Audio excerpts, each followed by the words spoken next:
So, und damit herzlich willkommen bei Maximal Minimal. Mein Name ist Max und heute gibt es eine neue Lok-Vorstellung. Und zwar die 39659 von Märklin, die Baureihe 64. Jetzt wisst ihr vielleicht, ich bin ja eher ein Dieselhase, sage ich mal so. Bei mir fahren eher Diesellokomotiven auf der Anlage, weil ja, mir gefallen die besonders gut. Aber natürlich darf auch die ein oder andere Dampflok nicht fehlen.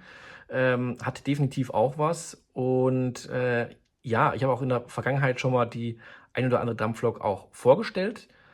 Und ja, die 64er hatte ich jetzt gar nicht so arg auf dem Schirm. Aber mir ist die, sag mal, ein bisschen zufällig untergekommen, beziehungsweise ich habe mich letztens noch ein bisschen mit den Zügen in der Oberpfalz beschäftigt und da ist mir zum Beispiel gerade die 64er aufgekommen, dass die auch sehr viel unterwegs war, also auch gerade auf Nebenstrecken etc. Und dann habe ich mal so ein bisschen im Internet geschaut und bin dann doch fündig geworden und habe gedacht, komm, das passt doch gut und wollte euch das Ganze auch nicht vorenthalten, deswegen packen wir das gute Stück auch mal direkt aus. Habe sie mir bisher nur sozusagen wie immer so angeguckt, also habe es nicht weiter ausgepackt. Von dem her, alles, was jetzt kommt, ist auch neu für mich. Ich habe sie weder getestet noch sonst irgendwas dergleichen.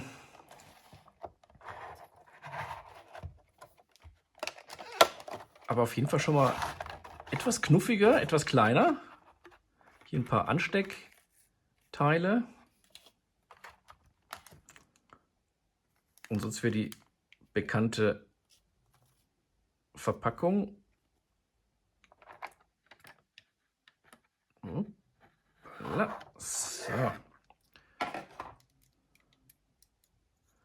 So, dann haben wir auch die Lok schon direkt. Also ihr merkt, es ist wirklich eine kleine Lok. Echt, ich muss ehrlich sagen, ganz putzig.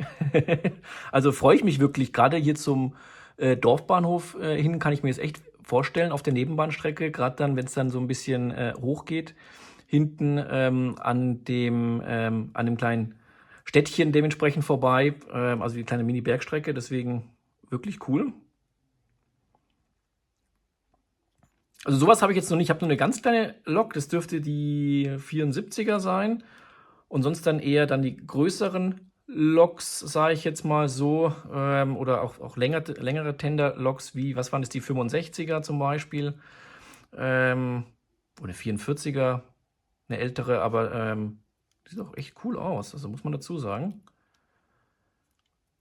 Warum habe ich mir auch die geholt? Ihr wisst ja, ich fahre mit dem DCC-System, von dem her, die Lok kann DCC, das ist mir immer persönlich wichtig. Und was cool ist, die hat schon einen eingebauten Rauchsatz, weil ich rüste die mir immer gerne auch bei den Dampfloks nach. Haben wir bei der 86er, müsste es gewesen sein, auch von Märklin haben wir es sogar nachgerüstet gemeinsam. Und hier ist es sogar schon mit drin und das finde ich echt cool. Deswegen, Dampfloks sollen einfach rauchen, auch wenn man es im PC-Betrieb dann nicht wirklich dann nutzen kann die ganze Zeit, sagen wir mal so, aber trotzdem wie es ein cooles Gimmick. Ja, und sonst sehr kompakt. Genau, was auch eine Besonderheit ist, die Lok hat 2 Telex-Kupplungen. Aber sonst, wie immer, scharfe Bedruckung. Und die ist sogar aus Nürnberg.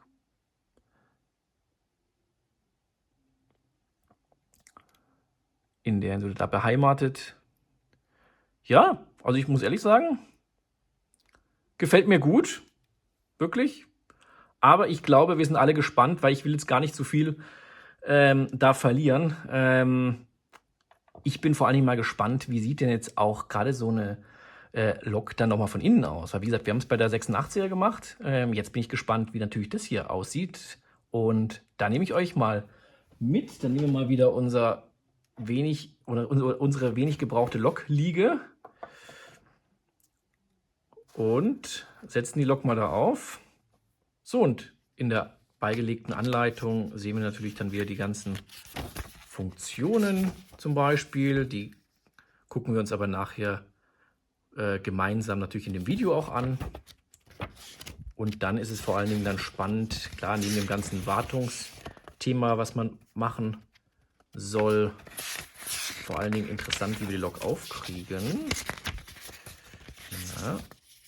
Das ist auch eine ganz interessante Kombination. Da gibt es nämlich wohl hier oben hinter dem Schornstein wohl eine versteckte Schraube. Jetzt gucken wir mal.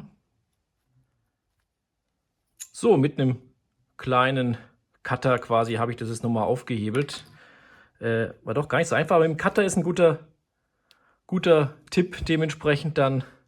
Den kann ich euch geben. Damit kommt man es am besten, kann man es ein bisschen aufhebeln und gut ist. Und dann sehen wir hier unsere Schraube. Also hier Gehäuse mit einer sehr, sehr langen Schraube, mit den Lichtleitern. Hier alles soweit. Sogar noch ein bisschen Gewicht reingemacht. So, jetzt hier die ganze Technik. Also wir sehen hier die 3 LEDs für hinten. Eine sogar dann für vorne, die dann über den Lichtleiter eben dann einhergeht. Weil ihr seht, vorne ist ein Lichtleiter, hinten sind es dann eben verteilt. Wohl sieht so ein bisschen aus, auf jeden Fall größerer Auflagepunkt. Ja, und dann haben wir hier den Motor, dazu sagen. Und natürlich, ach, ganz vergessen, hier ist auch der Rauchsatz. Genau, und hier der Motor mit Schwungmasse, also nichts sozusagen Weltbewegendes. Hier haben wir noch ein bisschen, oder ich nehme es mal in die Hand, vielleicht noch mal besser. Wieder grün-blau für eben die Motoransteuerung. Hier Schleifer und Masse, also Schleiferkontakt rot, braun, Masse. Hier ist der Decoder drunter.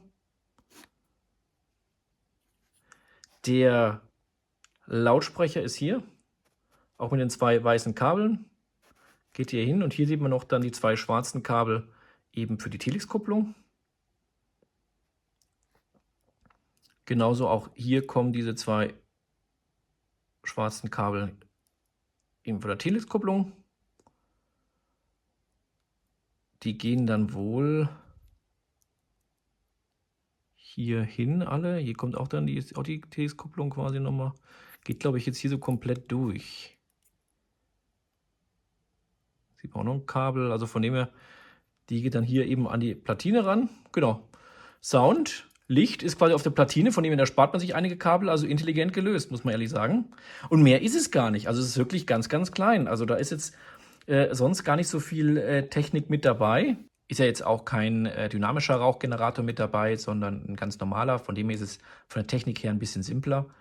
Aber es ist wirklich wieder cool gelöst. Also wirklich auf kleinstem Raum dementsprechend wirklich alles untergekriegt. Dann gerade mit, wie gesagt, den Lampen, wenn die auf der Platine sind, spart man sich unheimlich viel Kabel. Und trotzdem mit Telex allem drum und dran, Motor mit Schwungmasse. Also cool. Nee, freue ich mich wirklich, dass man eben dann wirklich wenig unterbekommt oder alles unterbekommt auf wenig Platz und dann eben auch noch dann hier das Gehäuse vollumfänglich nutzt. Und ja, ich würde sagen, ich baue das Ganze wieder zusammen. Unsere kleine Knuffi-Lok. Und dann schauen wir mal gemeinsam, wie sie es so auf der Anlage macht, weil da bin ich auch schon sehr, sehr gespannt drauf und wünsche da ganz viel Spaß beim Zuschauen.